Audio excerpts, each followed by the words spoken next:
राष्ट्र सर्वप्रथम राष्ट्र सर्वप्रथम राष्ट्र सर्वप्रथम राष्ट्र सर्वप्रथम राष्ट्र सर्वप्रथम की बात कार्यक्रम में आप सभी राष्ट्रवासियों का हार्दिक स्वागत है। पश्चिम एशिया में बढ़ते तनाव के बीच प्रधानमंत्री मोदी ने मंत्रिपरिषद के साथ ऊर्जा सुरक्षा पर एक अहम बैठक की।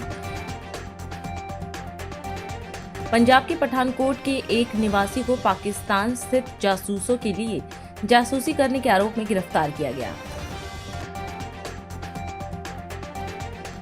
कांग्रेस नेता जयराम रमेश ने नीट यूजी 2026 पेपर लीक मामले में प्रधानमंत्री मोदी और शिक्षा मंत्री धर्मेंद्र प्रधान पर सच्चाई दबाने का आरोप लगाया।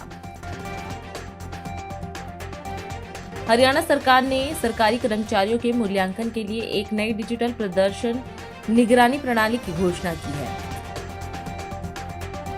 दिल्ली हाईकोर्ट ने 2020 के दिल्ली दंगों के मामले में उमर खालिद को 3 दिन की अंतरिम जमानत दी है। राजधानी की सड़कों पर लटकते बिजली के तारों को खत्म करने और 24/7 निर्बाध बिजली आपूर्ति के लिए सरकार ने मिशन 2030 लॉन्च किया। National capital region transport corporation ने दिल्ली गाजियाबाद मेरठ कॉरिडोर पर यात्रियों की बढ़ती भीड़ को देखते हुए बड़ा कदम उठाया है। एमसीडी ने अपने बड़े अस्पतालों में अत्याधुनिक सिटी स्कैन एमआरआई सुविधा शुरू करने की तैयारी शुरू कर दी है। इस योजना के लागू होने के बाद गरीब और मध्यम वर्ग के मरीजों को निजी डायग्नोस्टिक सेंटरों की महंगी जांच से छुटकारा मिल जाएगा। दिल्ली में 75 सीएमश्री स्कूलों में रेन वाटर हार्वेस्टिंग सिस्टम को दोबारा शुरू किया जाएगा। इस योजना के जरिए दिल्ली सरकार ने हर साल करीब 50 करोड़ लीटर वर्षा जल संरक्षित करने का लक्ष्य रखा है। जीवनदायिनी यमुना को मिलेगी नई सांसें। 43 में से 17 ड्रेन ट्रैप, 22 नालों पर जारी है काम।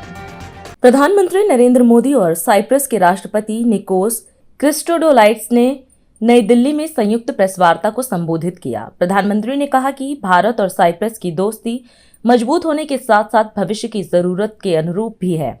लोकतंत्र, कानून का शासन, संप्रभुता और क्षेत्रीय अखंडता जैसे मूल्यों में दोनों देशों की साझा आस्था हमारी साझेदारी की मजबूत नींव है। प्रधानमंत्री ने कहा कि भारत और यूरोप नए स्वर्णिम दौर में प्रवेश कर रहे हैं और इस समय साइप्रस भारत और यूरोप के बीच एक महत्वपूर्ण निवेश गेटवे के रूप में उभर रहा है। उन्होंने बताया कि साइप्रस भारत के शीर्ष 10 निवेशकों में शामिल है और पिछले दशक में वहां से भारत में निवेश लगभग दोगुना हुआ है। प्रधानमंत्री ने अगले 5 वर्षों में इस निवेश को फिर से दोगुना करने का लक्ष्य रखा है। साथ ही दोनों देशों ने अपने संबंधों को रणनीतिक साझेदारी के स्तर तक बढ़ाने का ऐलान किया, जिससे इंफ्रास्ट्रक्चर, ऊर्जा, कृषि, शिपिंग और मैरीटाइम सेक्टर में नए निवेश और अवसरों का रास्ता खुलेगा। फ्रेंड्स, भारत और साइप्रस की मित्रता मजबूत भी है और फ्यूचरिस्टिक भी है। लोकतंत्र और रूल ऑफ लॉ जैसे मूल्यों में साझा विश्वास हमारी साझेदारी के आधार है। हम सभी देशों की संप्रभुता और क्षेत्रीय अखंडता का सम्मान करते हैं। भारत इन सिद्धांतों के प्रति पूरी तरह प्रतिबद्ध है और आगे भी रहेगा। जब भारत और यूरोप अपने संबंधों में एक नए स्वर्णिम युग में प्रवेश कर रहे हैं, तो साइप्रस इस समय न केवल यूरोपियन यूनियन काउंसिल की अध्यक्षता कर रहा है, बल्कि भारत और पूरे यूरोप के बीच एक महत्वपूर्ण इन्वेस्टमेंट गेटवे के रूप में उभर रहा है। फ्रेंड्स, साइप्रस भारत के टॉप 10 इन्वेस्टर्स में से एक है। पिछले एक दशक में साइप्रस से भारत में निवेश लगभग डबल हुआ है।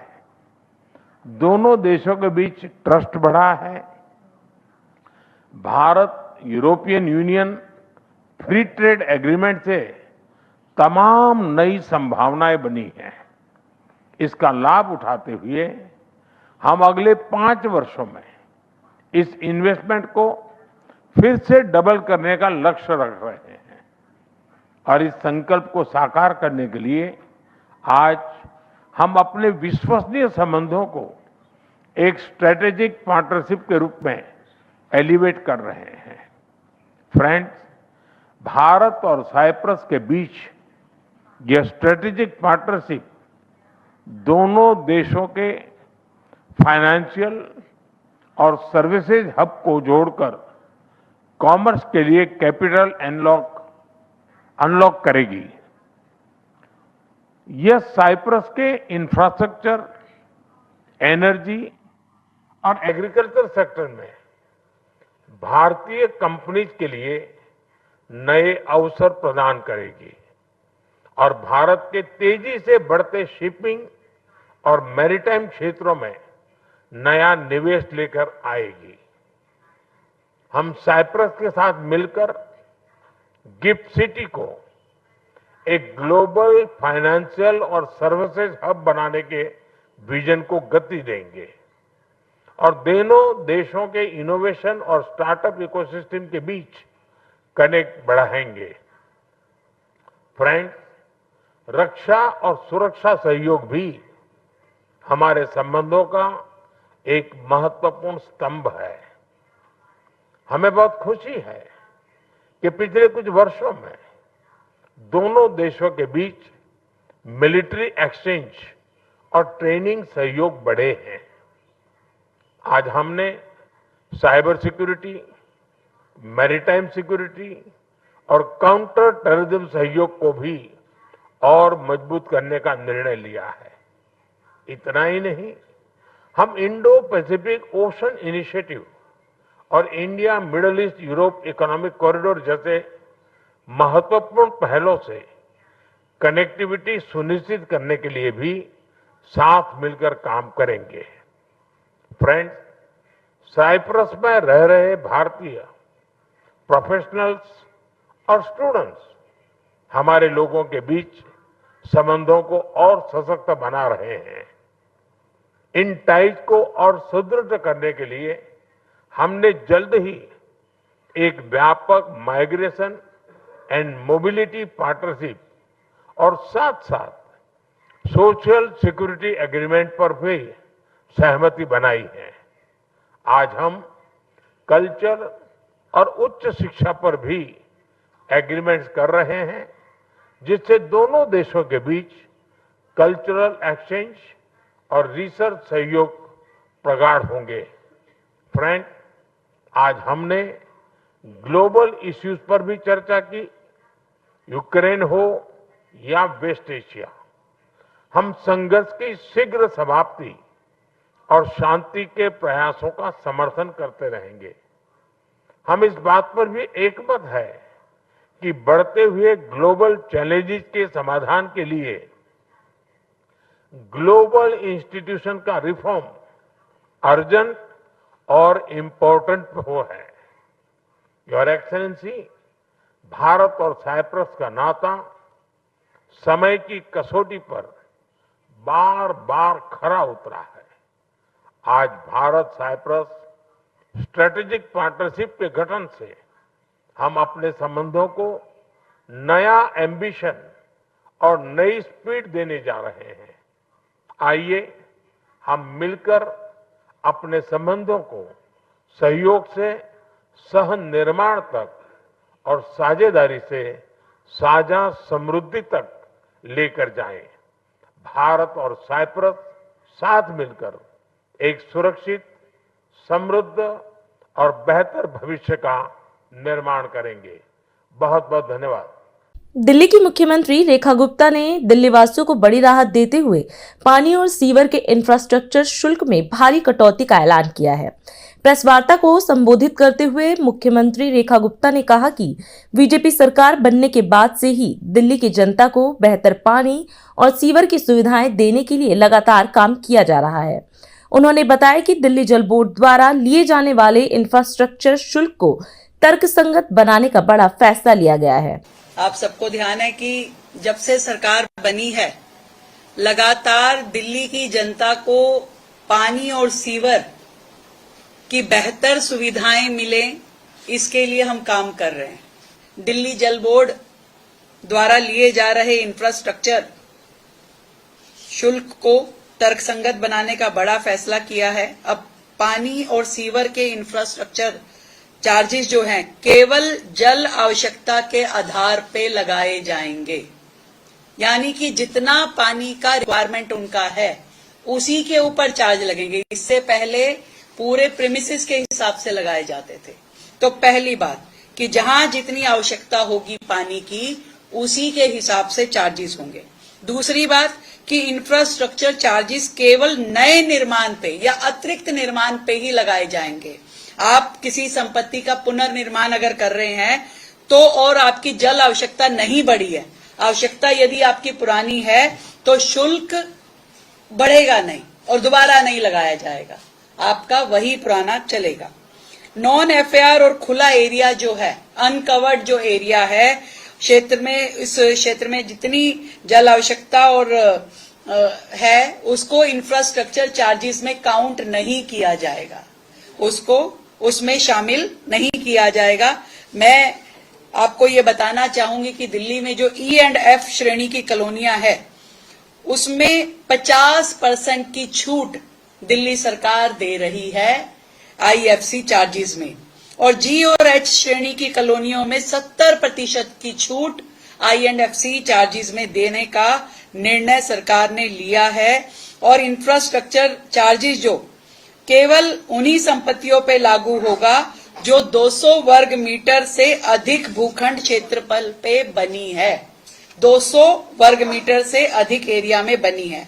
भूखंड के आधार की पुष्टि जो है कन्वेंस डीड से, सेल डीड से, रजिस्टर्ड जीपीए से या एग्रीमेंट टू सेल के दस्तावेजों के आधार पे की जाएगी। मैं ये भी बताना चाहती हूं कि अनऑथराइज कॉलोनियों में पंजीकृत वास्तुकार द्वारा अनुमोदित नक्शों को मान्यता दी जाएगी ताकि वहां रहने वाले लोगों को सरल और व्यवहारिक प्रक्रिया का ये पूरा लाभ उनको मिल सके। आवासीय श्रेणी में यदि 200 वर्ग मीटर के बड़े भूखंड पे 50 वर्ग मीटर या उससे छोटी आवासीय इकाई निर्मित है, यानी बाकी का एरिया खाली है, तो जल और सीवर इंफ्रास्ट्रक्चर जो शुल्क है उसमें अतिरिक्त 50% की छूट दी जाएगी। जो संस्थान आयकर अधिनियम की धारा 12A(b) के अंतर्गत पंजीकृत हैं या धार्मिक स्थल हैं उन्हें भी सीवर और जल इंफ्रास्ट्रक्चर शुल्क पर अतिरिक्त 50% की छूट दी जाएगी। संस्थागत एवं व्यवसायिक संपत्तियों जिनके पास जीरो सीवरेज डिस्चार्ज इंफ्रास्ट्रक्चर उपलब्ध है उन्हें लागू सीवर इंफ्रास्ट्रक्चर शुल्क पर 50% की छूट उन्हें भी दी जाएगी। इसके लिए जीरो लिक्विड डिस्चार्ज एसटीपी का केंद्रीय एवं दिल्ली प्रदूषण नियंत्रक मानकों के अनुरूप स्थापित एवं संचालित होना आवश्यक है। यदि यह संयंत्र बंद है या निष्क्रिय पाया जाता है तो उसकी छूट हटा करके प्रतिदिन 0.05% दंड उस पे लगाया जाएगा जिसके ऊपर वो पहले रिबेट उसको दी जा रही थी। और दिल्ली की ये सारी की सारी चीजें जितनी भी है हम चाहते हैं कि एक बहुत ही ट्रांसपेरेंट सिस्टम हो, लोगों को सुविधाजनक तरीके से ये सारा सिस्टम कन्वे होना चाहिए, लोग पूरा उसको अच्छे से उसकी सुविधाओं को अवेल करें, अपना काम करें और किसी भी तरह की व्यवस्थाओं की ओर से ना उसको दिक्कत आनी चाहिए ना ही सरकार की ओर से उसको दिक्कत आनी चाहिए। ये हमारा लक्ष्य है। तो दिल्ली की जनता को ये उपहार दिल्ली सरकार की ओर से है, दिल्ली जल बोर्ड की ओर से है। मैं बहुत बहुत बधाई देती हूँ जल बोर्ड के अपने मंत्री जी को और अधिकारियों को जिन्होंने इस योजना के माध्यम से दिल्ली की जनता को राहत देने का ये बड़ा काम किया है। देवरिया में 655 करोड़ रुपए से अधिक लागत की 19 विकास परियोजनाओं के लोकार्पण और शिलान्यास कार्यक्रम का आयोजन किया गया। इस अवसर पर उत्तर प्रदेश के मुख्यमंत्री योगी आदित्यनाथ भी मौजूद रहे। कार्यक्रम को संबोधित करते हुए मुख्यमंत्री ने देवरिया वासियों को विभिन्न परियोजनाओं की शुभकामना दी। उन्होंने कहा कि वर्ष 2022 के विधानसभा चुनाव में देवरिया की जनता ने सभी 7 सीटों पर बीजेपी को भारी मतों से विजय दिलाई थी और यह जनता का बीजेपी पर विश्वास है। मुख्यमंत्री ने कहा कि देवरिया के विकास से जुड़ा कोई भी प्रोजेक्ट रुकना नहीं चाहिए और सभी विधानसभा क्षेत्रों को आगे बढ़ाने का कार्य लगातार किया जा रहा है। उन्होंने कहा कि जनता की सुविधा के लिए विकास कार्य जरूरी है और डबल इंजन सरकार हर चेहरे पर खुशहाली लाने तथा रोजगार देने के लिए निरंतर काम कर रही है। मुख्यमंत्री ने कहा कि किसानों को योजनाओं का लाभ पहुंचाने और महिला स्वावलंबन को प्रभावी बनाने का काम भी सरकार कर रही है। देवरिया जनपद और खास तौर पर देवरिया नगर, पथरदेवा और रामपुर कारखाना से जुड़े हुए मेरे सभी उपस्थित बहनों और भाइयों,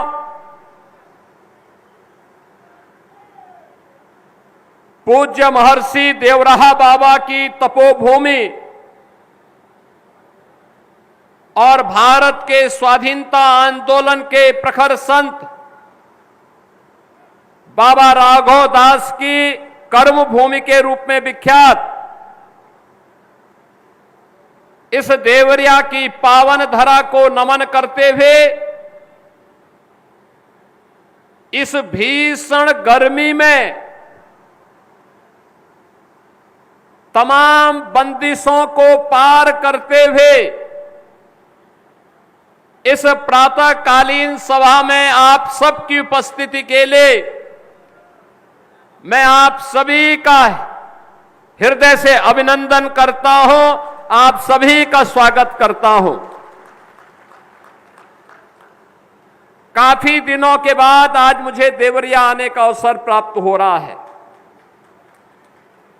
और इस अवसर पर 655 करोड़ रुपए की परियोजनाओं की सौगात आज देवरिया जनपद को और खासतौर पर इन 3 विधानसभाओं को मिलकर के आज यहां प्राप्त हो रहा है। इसकी भी मैं आप सभी देवरिया वासियों को हृदय से बधाई देता हूं, अपनी शुभकामनाएं देता हूं। मेरे पास जो प्रस्ताव आते हैं विकास के, क्योंकि मैं बार बार कहता हूं कि देवरिया के लोगों ने तो हम पर उपकार किया। 2022 के चुनाव में यहां की सभी 7 सीटें कमल के चुनाव चिन्ह को समर्पित करके देवरिया वासियों ने भारतीय जनता पार्टी पर एक उपकार किया है। इसलिए विकास का जो भी प्रोजेक्ट देवरिया का आएगा और रुकना नहीं चाहिए, रुकना नहीं चाहिए, किसी भी स्थिति में रुकना नहीं चाहिए। हर हाल में विकास होगा और इसीलिए हम लोगों ने चाहे सलेमपुर का हो, तमकोही का हो, बरहज का हो, रुद्रपुर का हो, जहां के भी विकास की परियोजनाएं रही हो, ये पथरदेवा, देवरिया, रामपुर कारखाना, इन विधानसभाओं के साथ साथ सभी विधानसभाओं की इन योजनाओं को आगे बढ़ाने का कार्य। बरहज का मार्ग बहुत खराब था, हमने तत्काल पीडब्ल्यूडी के अधिकारियों से कहा भी आप जाइए वहां, तत्काल वहां पर उस मार्ग के निर्माण के कार्यक्रम को आगे बढ़ाइए। समाजवादी पार्टी के समय मोहन सिंह सेतु के निर्माण के लिए धनराशि थोड़ी सी दी गई, टोकन मनी। आप मुझे बताओ, जिस पुल के बनाने में 100 करोड़ से ज्यादा पैसा खर्च होना है, उसके लिए 1 लाख रुपया देते थे, अधूरा कार्य। हमने कहा पीडब्ल्यूडी ब्रिज कारपोरेशन को हर हाल में उस सेतु का निर्माण समय से पूरा करने की तैयारी करो। पैसा जो लगता है वर्तमान सरकार पैसा देगी। जनता की सुविधा के लिए कार्य होने चाहिए, अनावश्यक रूप से जनता को समस्या नहीं आनी चाहिए।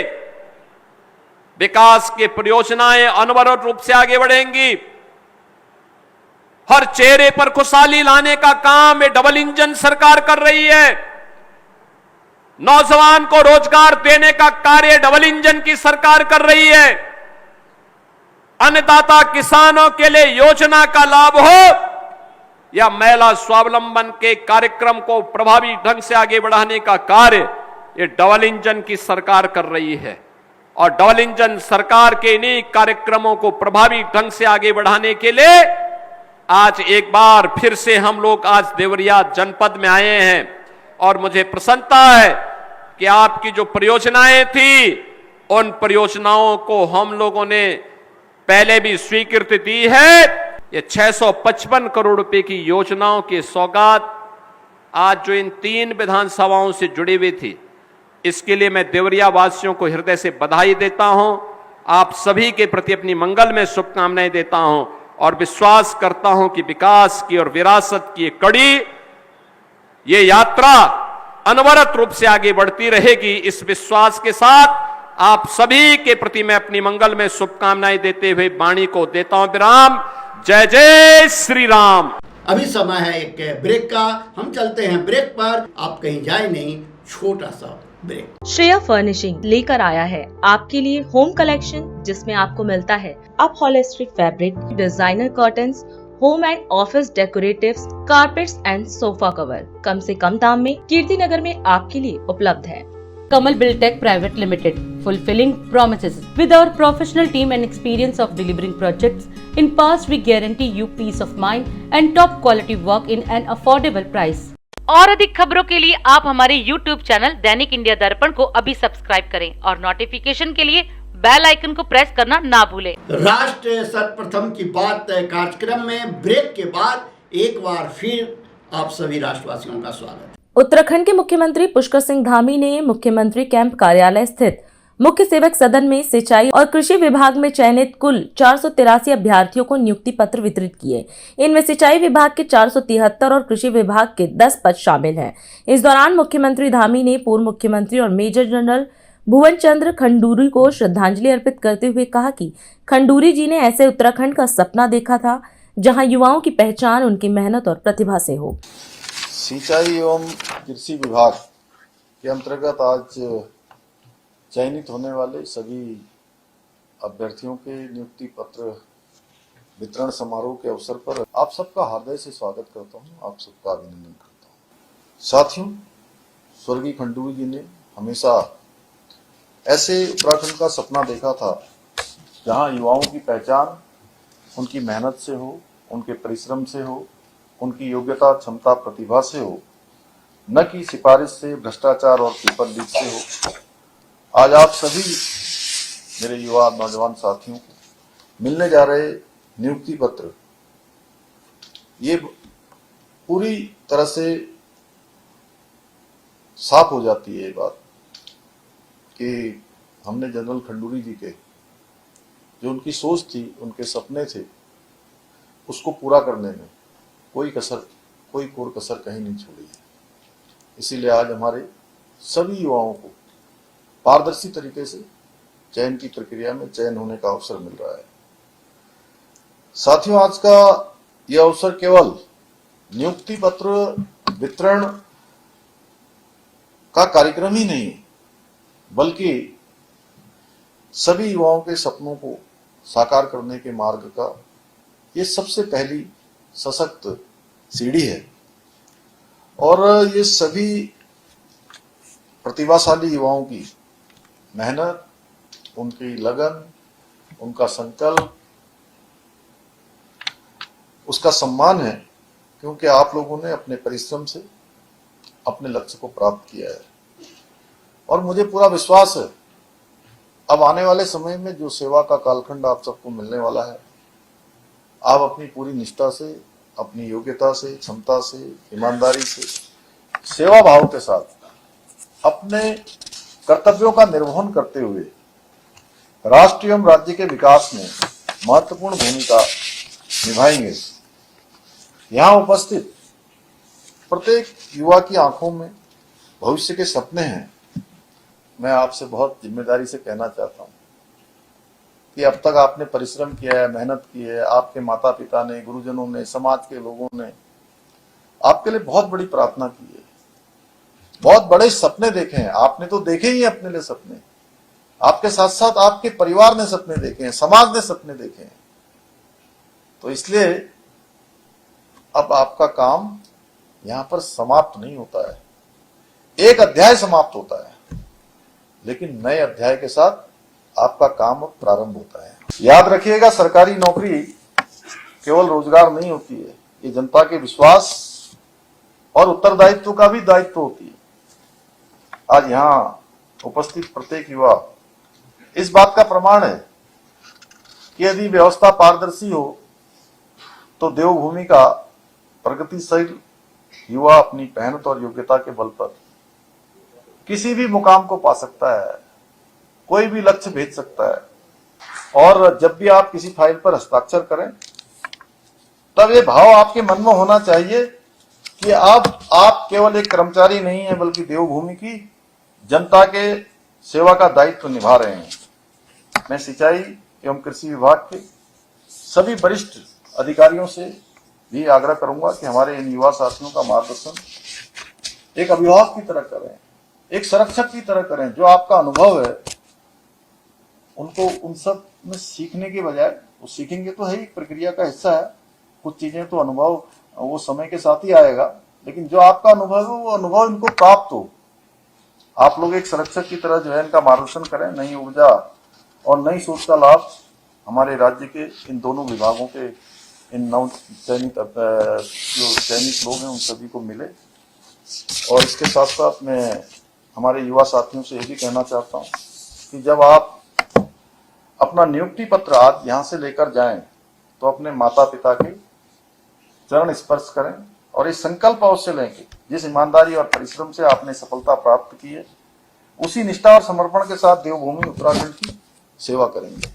छत्तीसगढ़ के मुख्यमंत्री विष्णुदेव साय ने प्रेस वार्ता कर संवाद से संपूर्ण समाधान सुशासन तिहार को लेकर जानकारी दी। मुख्यमंत्री ने कहा कि प्रदेश में सुशासन तिहार चल रहा है, जो इस वर्ष 1 मई से 10 जून तक आयोजित किया जा रहा है। उन्होंने बताया कि पिछले साल भी इस अभियान का सफल आयोजन किया गया था। मुख्यमंत्री ने कहा कि अप्रैल महीने में ही सभी विभागों को लंबित मामलों के निपटारे के निर्देश दिए गए थे। मुख्यमंत्री ने बताया कि वह अब तक 14 जिलों का दौरा कर चुके हैं। उन्होंने कहा कि सुशासन तिहार का मुख्य उद्देश्य जनता की समस्याओं का समाधान निकालना है। मुख्यमंत्री ने कहा कि जनता ने प्रधानमंत्री मोदी की गारंटी पर और उन पर विश्वास जताकर सरकार बनाई है, इसलिए सरकार का कर्तव्य है कि मोदी की हर गारंटी को पूरा किया जाए। छत्तीसगढ़ में सुशासन तिहार चल रहा है। पिछले साल भी सुशासन तिहार चलाए थे और इस साल 1 मई से लेकर 10 जून तक ये सुशासन तिहार चलेगा, कुल 40 दिनों का। और इसके पहले अप्रैल महीने में प्रदेश के सभी कलेक्टरों को ये निर्देशित था कि अपने अपने जिले में जितने भी राजस्व के पेंडिंग प्रकरण हैं उनका निपटारा करें। और मैं कल तक 14 जिलों का प्रवास कर चुका हूं और समीक्षा बैठक भी होता है। जिस जिले में शाम को पहुंचते हैं वहां पर 3 जिले का समीक्षा बैठक भी होता है। और मुझे खुशी है कि हमारे कलेक्टरों ने अच्छा काम किया है। अप्रैल के महीने में जो राजस्व के पेंडिंग प्रकरण थे उनको निपटाए हैं। और इस सुशासन तिहार का उद्देश्य है कि जनता ने हम लोगों को आशीर्वाद देकर सरकार में बैठाया है और 2023 के विधानसभा चुनाव में छत्तीसगढ़ की जनता ने मोदी की गारंटी पर विश्वास किया, हमारे देश के यशस्वी प्रधानमंत्री नरेंद्र मोदी जी पर विश्वास किया और जनादेश देकर हम लोगों को सरकार में बैठाया। तो हम लोग का फर्ज है कि मोदी की गारंटी को भी पूरा करें और जनता के सब सुख दुख का भी ख्याल करें। तो इस सुशासन तिहार के माध्यम से हम लोग, हमारे मंत्रीगण, हमारे सांसदगण, हमारे विधायकगण और हमारे जो निर्वाचित जनप्रतिनिधि हैं सभी क्षेत्रों में जा रहे हैं। क्लस्टर बनाकर समाधान शिविर का आयोजन किया जा रहा है। 10 पंचायत, 15 पंचायत, कहीं 8 पंचायत, ऐसा पंचायतों का क्लस्टर बना के समाधान शिविर का आयोजन हो रहा है। और कहीं कहीं अचानक भी किसी गांव में जा रहे हैं और वहां पर किसी पेड़ के नीचे खटिया बिछवाकर वहां जन चौपाल लगाकर लोगों से संवाद कर रहे हैं और उनसे हाल चाल पूछ रहे हैं। तो ये इस सुशासन तिहार का उद्देश्य है। और अधिक खबरों के लिए आप हमारे YouTube चैनल दैनिक इंडिया दर्पण को अभी सब्सक्राइब करें और नोटिफिकेशन के लिए बेल आइकन को प्रेस करना ना भूलें। आज हम इस कार्यक्रम में आपसे विदा लेते हैं। आप अन्य खबरों के लिए बने रहे। राष्ट्र सर्वप्रथम, वंदे मातरम, जाग उठा है भारत। राष्ट्र सर्वप्रथम, राष्ट्र सर्वप्रथम।